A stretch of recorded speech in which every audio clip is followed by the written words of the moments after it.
A TNA star in the WWE Royal Rumble, plus Vince McMahon's gone, sponsorship stuff, whole bunch of stuff has gone down in the last 24 hours. I'm going to break it down for you right here on The Angle Show. Yes. Ladies and gentlemen, don't forget we got a giveaway right here on the channel for 100,000 subscribers. If you want a chance to win, you should click subscribe. In the last 24 hours, Slim Jim pulled away from the WWE. They didn't want to sponsor the Royal Rumble anymore.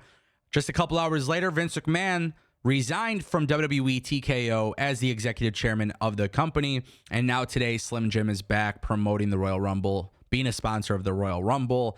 And of course, WWE is now promoting a Royal Rumble media scrum. Now, obviously, this is a very, very chaotic week for all involved. This is very serious allegations. Vince McMahon leaving the company is a great step in the right direction, but it's also really important that this investigation concludes with high accuracy, meaning anybody else who is involved should also be gone. It's a step in the right direction for Vince to leave the company, but it's also really important that anybody else who is actually involved should also be punished. And it's also important that people understand that these topics need to be handled with a lot of maturity. This affects a lot of people, and the tribalism does not add to it. The constant arguing or throwing out names and theories just as like a thing for engagement or whatever, that is not the correct way to handle this. Like I said, Vince McMahon leaving the company is a step in the right direction, but this is a civil lawsuit and there's going to be things handled internally. And obviously, I can only hope that TKO handles this properly. Anybody involved, whatever the findings are, make sure it's taken care of on a much more serious level. It's unfortunate. When the Vince McMahon scandal first happened, it was like, okay, like he's gone from WWE, right? And then he found his way back into the company. I hope he's gone from the company for good. With that being said, what is really interesting about this whole situation is the fact that WWE is in fact doing a media scrum. It's important that the journalists and the media members at the scrum ask the important questions. They might not get answers. They might not get the answers that they're looking for. They might not even get answers at all. But I think WWE hiding from this is much more worse than actually tackling this head on. I think it's important that WWE at the media scrum handles these questions as best as they could legally. Because you got to remember, this is a legal situation. This is not just a, hey, I don't like this person and this person and this person. I want them gone from WWE. What do you think about this or what do you think about that? I think this is a situation where you have to go into the media scrum, ask the appropriate questions, and WWE, as much as they can answer legally, should answer it. Obviously, there are restrictions in lawsuits. We're not stupid. We've seen things play out in wrestling where things in lawsuits happen. You can't necessarily speak on it. But at the same time, too, I think it's important that at least the questions are asked. Just again, remember, Vince being gone from the company is a great thing. It is a step in the right direction, but it does not mean that this is over. Now, interestingly enough, this has led to a lot of conversation about Stephanie McMahon, which I find this to be incredibly interesting because PW Insider has reported that there is hope that Stephanie McMahon will return to the company now that Vince McMahon is gone for good. However, it's unknown how she would fit in with the new ownership under Endeavor. Now, the reason why I'm talking about Stephanie McMahon being in the WWE, it's an interesting thing for a while because you got to remember when Stephanie left the WWE, a very short period of time after Vince McMahon's scandal allegations go down, Stephanie comes in as the co-CEO with Nick Khan. Vince McMahon finds his way back into the company, sells to Endeavor, all of this stuff goes down, and then Stephanie McMahon retires again. It's a crazy timeline of things, and I'm not here to put out theories or hypotheticals on what may or may have not been the case.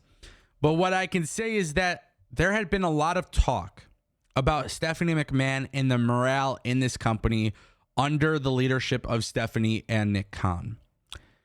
With Vince McMahon leaving the executive chairman role, I'm really curious to see how does this company, TKO, move forward in terms of the ladder. Obviously, Triple H, Paul Levesque, is the chief creative officer of the WWE. He's head of creative.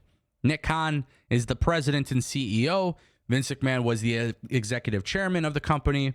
I'm curious if this leads to Nick Khan getting called or moved up and promoted. I wonder if this leads to Triple H being promoted in any capacity, or do they bring Stephanie McMahon in as well? I don't know exactly what the scenario is here. I could understand why a lot of people would want Stephanie back, considering that for so many years, there was just always some positive talk about Stephanie and the way her and Nick Khan were running the company. But at the same time, too, I think, for TKO, there's talks that they want to distance themselves from this completely. And whatever they find out from this, this investigation, it could lead to more departures, obviously. So I don't think we're going to see any immediate changes until the investigation's concluded, obviously. But I can see TKO saying, look, we don't want anything to do with the McMahons. And a lot of this just rides on Vince. I don't know. I don't know what to expect. But at the same time, too, it is very interesting that there are a lot of people hoping for Stephanie to come back. I'm not necessarily shocked by that. The question is, does Ari Emanuel and TKO, do they want that? And what position would she be? Guys, this is a very, very fun time to be a wrestling fan in terms of like actual creative and surprises and stuff like that. Obviously, there is a ton of talk about the drama. There's a ton of talk about the chaos and the lawsuits and just so much, all this crazy stuff. There has been incredibly interesting theory that WWE has reached out to other companies outside of WWE to bring them into the Royal Rumble. So again, there's a lot of chaos. There's also a lot of surprises. There's a pay-per-view going on. You got some great stuff happening with AEW. WWE is trying to keep the show going on. Raj Giri first reported that potentially a TNA surprise in the Rumble could be expected, furthering some relationships with WWE. Fightful has learned that WWE reached out to outside companies this past weekend about potentially utilizing their talent for their WWE Royal Rumble. This is obviously crazy. I fully expected Forbidden Door stuff. I've been saying this for a while. I think tonight's Royal Rumble is going to have a lot of surprises. So with that being said, who could it be? Now, I'm just throwing out some names for the fun. There's no confirmation on this, but I'm just throwing out some names. Rhino from TNA could make a lot of sense. It could. Jordan Grace from TNA would be pretty fun. Obviously, I would love to see Josh Alexander as well, but I look at Jordan Grace, TNA Knockouts champion, coming into the Women's Royal Rumble. It could be really fun. What about Pro Wrestling Noah, right? WWE having a little bit of a partnership with Pro Wrestling Noah. What about somebody from All Japan Pro Wrestling? Because of WWE sending Charlie Dempsey out there. I don't know, but the Forbidden Door entrant does appear to be happening this year. I've been predicting this for months and months and months and months and months, and I can only tell you guys, if something like this happens, just based off the fact that it's what I want to see, I'll be very happy about it.